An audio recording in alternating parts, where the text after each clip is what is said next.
When my father said it, everyone laughed. At least the Air Force pays her rent. He didn't even look at me, just raised his glass and let the room laugh at me. Not with me.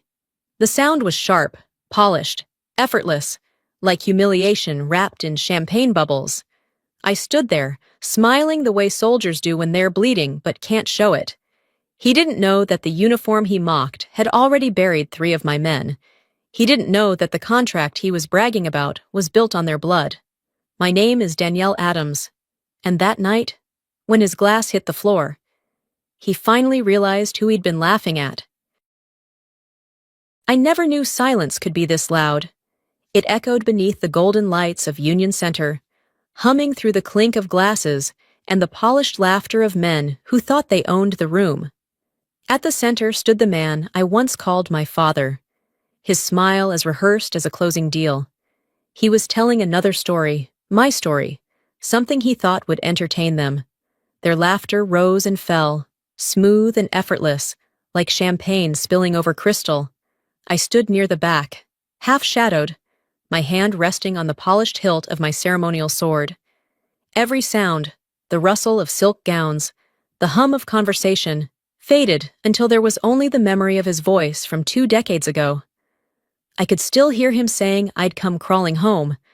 He was wrong. I never crawled back. I took flight and never looked down. Now, the man who once measured my worth in dollars was about to learn how expensive regret could be. The host's voice cut through the room. Ladies and gentlemen, please welcome Brigadier General Danielle Adams, United States Air Force. The laughter died instantly.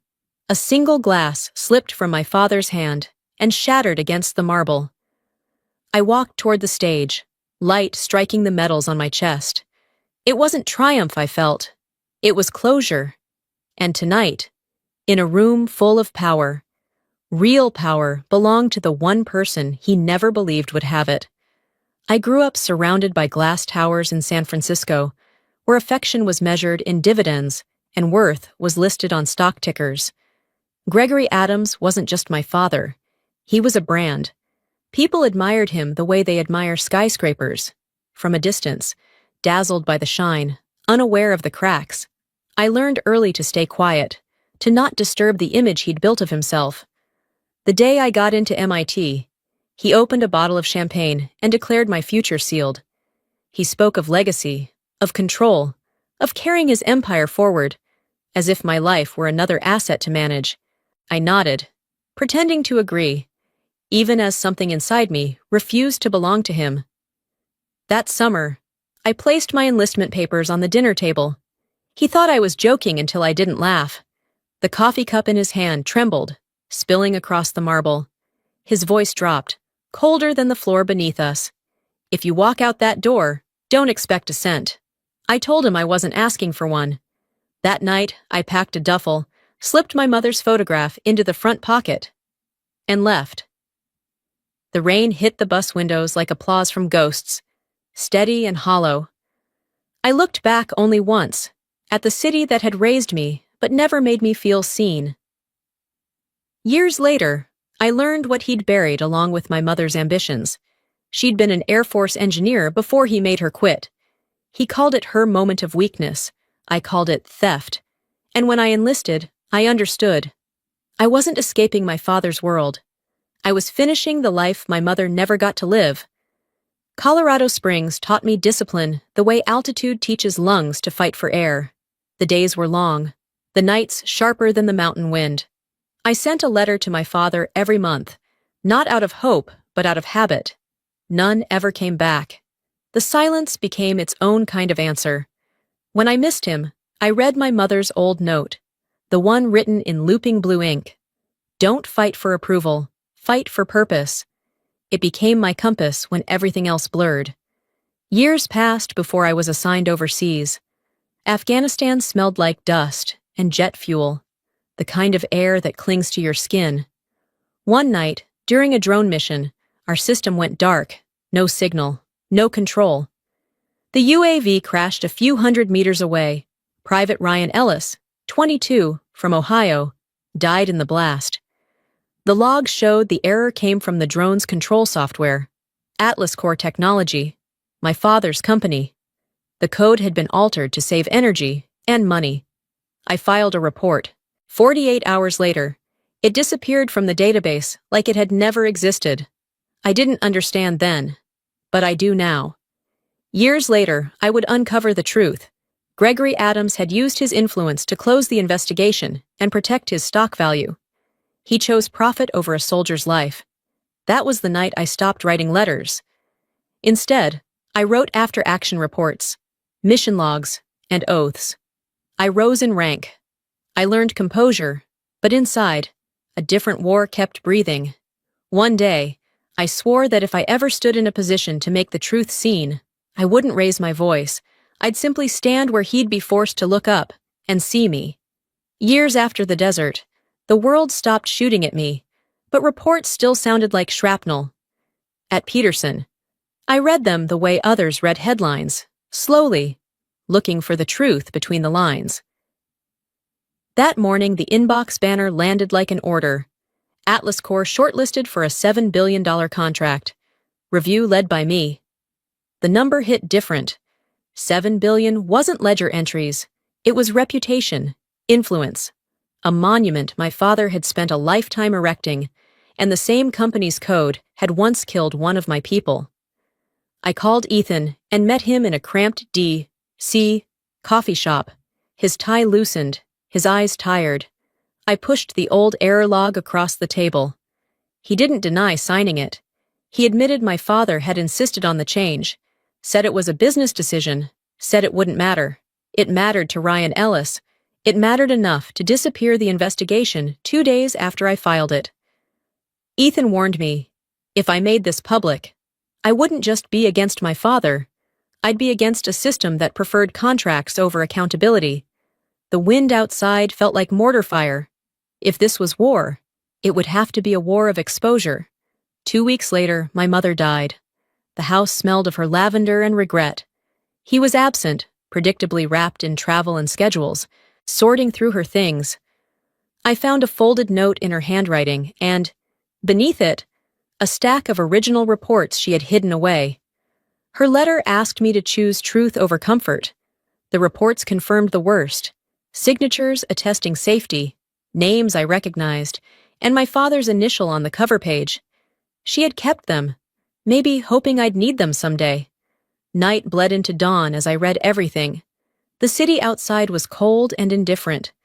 I left with her letter tucked in my pack and the file under my arm, aware I had flipped a switch I could not undo. Then Ethan's text came through. Your father knows about the file. He wants to see you at the gala. I closed my phone and let a small and steady smile form. Neither of us was who we used to be. The plane dropped through a sky as hard and gray as steel, and the city below glimmered like a warning. Washington had always been his world. Glass towers, sharp suits, quiet power. But this time, I wasn't here to visit. I was being summoned. At the Pentagon, the air felt sterilized, the kind that carries authority and secrets in equal measure. The security director briefed me in a voice too calm for what he was saying. The Defense Innovation Gala was set for the weekend. I'd be representing the Air Force Oversight Committee. Atlas Corps, he added, would be among the presenting contractors. Among... I almost laughed. There was never an among where my father was concerned. There was only first, only Atlas Corps, only him. The gala would be his stage, and for the first time, I'd be standing on it. Not as his daughter, but as the one person who could end the empire he worshipped more than family.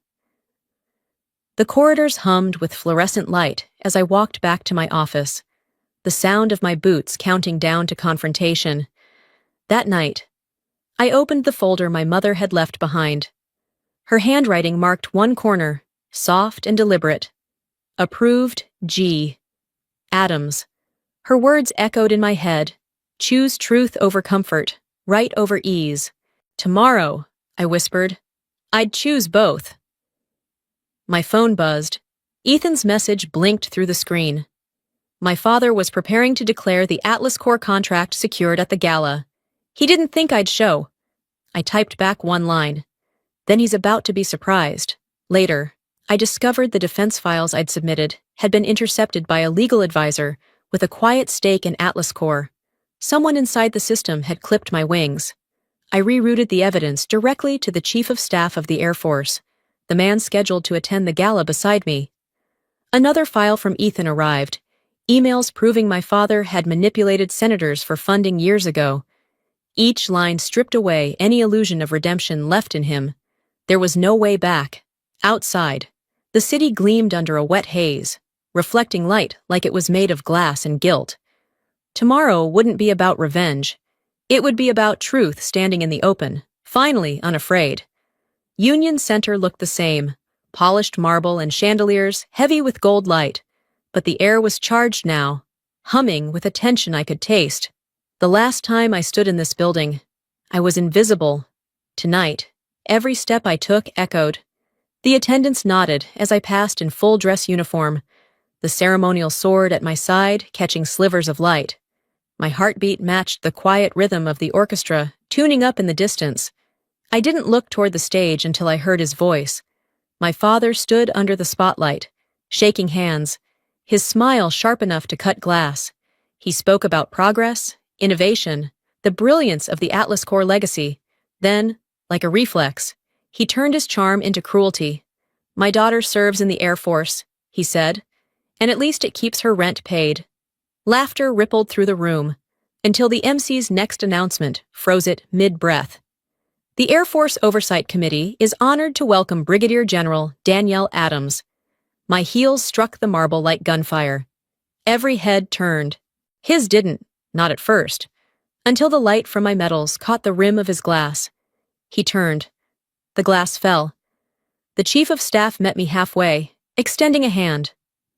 "We're proud to have you lead oversight tonight," he said, his voice cutting through the silence. Cameras flashed like lightning. I saluted the flag, not the man who'd built his fortune on lies. I took the microphone, steady and calm. "Progress without integrity isn't progress," I said. "It's danger dressed up to sell." No applause followed, only the sound of truth landing where it belonged. The Chief of Staff nodded once. "Well said, General." Then the first twist struck. The Atlas Corps presentation began, but the projector screen shifted, its feed replaced by the leaked file. The room went still as my father's signature filled the wall. G. Adams. The report of the drone failure glowed against a backdrop of gold and shame. He turned to me, his face drained. "What did you do? What you taught me?" I answered quietly. "Protect the brand. Only this one's called truth." Before the event ended, the Chief of Staff leaned toward me. "Your testimony's scheduled before Congress next week." I nodded. "I'll be there." As the crowd thinned, I walked toward the exit. Behind me came his voice, strained and breaking. "Danielle." I stopped, didn't turn. "You think you've won," he called out. "You just destroyed everything I built." I faced him then, the hall lights glinting along the edge of my sword. "Maybe you built it wrong." Outside, rain swept the steps, cold against my skin. For the first time in 20 years, turning away from him didn't feel like betrayal. It felt like breathing. Tomorrow, I thought, he'll finally have to look up to me, not because I outrank him, but because I still remember what a soul is worth. The halls of Congress smelled like polish and pressure. Reporters lined the corridors, their cameras blinking red, waiting for history or scandal. I walked past them in uniform, every step echoing down the carpeted aisle until the doors closed behind me. Inside, the lights were merciless. Gregory Adams sat at the witness table, a black suit swallowing what was left of his confidence. He looked older now, smaller, though the eyes were the same, the kind that once dismissed, commanded, destroyed. The chairwoman called my name, giving me the floor. My voice stayed even, almost calm, though every word felt like pulling a pin. I asked if he was aware that Atlas Corps' altered code had killed 3 soldiers. He drew a breath, said they were isolated incidents. I cut in before he could hide behind language. His engineers had followed his cost directives. He had erased the investigation. The silence that followed was heavy enough to break ribs. He started again. He did what was necessary to protect. What? I asked. His reputation or his conscience? Then I told them about Private Ryan Ellis, the soldier who died in my arms. The room went still. My father looked at me, and for the first time in my life, he had no defense. Ethan Moore entered as a voluntary witness, voice shaking as he admitted my father ordered the deletions and forced him to falsify the report. Gasps rolled through the chamber. The chairwoman read the findings. Atlas Corps suspended. The contract canceled. A full criminal investigation underway. When asked for a final statement, Gregory lifted his head, voice cracked and small. He thought power could buy safety, he said. He was wrong. I nodded once and answered quietly that I was wrong too, thinking silence could fix anything. As I left, cameras burst like lightning. A reporter shouted, wanting to know what I would say to my father now. I didn't slow down. Some truths, I said, are too loud for words. A year passed before the noise settled. At Andrews, life ran on the rhythm of engines, takeoffs, landings, the measured heartbeat of discipline. People said the hearing had made me a face on the cover of Time. But that kind of fame felt like someone else's name stitched onto my uniform. Real honor wasn't on magazine stands. It was in waking each morning able to meet my own reflection without flinching. When the Virginia Veterans Center invited me to speak, I expected another polite event. Handshakes, small talk, applause that meant nothing. Instead, I walked into a cafeteria that smelled of burnt coffee and disinfectant, the kind of scent that clings to humility. And there he was, Gregory Adams, in a faded apron, pouring coffee for a soldier missing half a leg. He noticed me and froze for half a breath, then smiled. They call me Rich here, not Sir, he said. I like that better. The man who once commanded boardrooms now wiped counters and refilled cups, and somehow, he looked more complete than I'd ever seen him. I told him I hadn't come to watch him fall. He chuckled, shaking his head. I didn't fall, he said softly. I just learned where the ground is. We sat together in the corner, the hum of laughter and conversation filling the silence between us. A young veteran rolled by, patting his shoulder. Good pour today, Rich. My father laughed, an unguarded, human sound I didn't recognize. Then he slid a small envelope across the table. I sold Atlas Corps, he whispered. The money's gone. Inside were papers, documents for the Evelyn Foundation, a scholarship fund for veterans' children in technical studies. She deserved her name back, he said. My throat tightened. She'd be proud. I managed. He nodded, eyes wet. So am I. Finally. No apologies were exchanged. None were needed. Sometimes forgiveness isn't spoken. It's shared in the quiet when both people finally stop fighting. Winter came quietly, the kind that muffles sound and slows time. He died in his sleep. No headlines, no public mourning, just a small service at Arlington under a gray sky.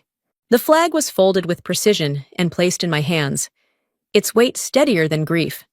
Before the funeral, an envelope had arrived at my quarters. Inside, a single sentence written in his uneven hand, proud to be your father. Finally, I folded it carefully and tucked it into the drawer beside my mother's service badge. For the first time in years, the silence between them felt complete, almost peaceful.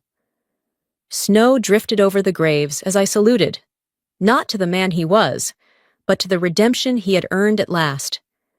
The wind caught the flag, lifting it just enough to remind me that some things, once broken, can still rise. A month later, I returned to the Air Force Academy to teach leadership and integrity. It felt strange to stand where young cadets still believed the world could be made fair by effort alone. After class, a student lingered behind, her face bright with questions I once had. Ma'am, what do you do when no one believes in you? I smiled, hearing the echo of my younger self. You don't prove them wrong, I told her. You outgrow them.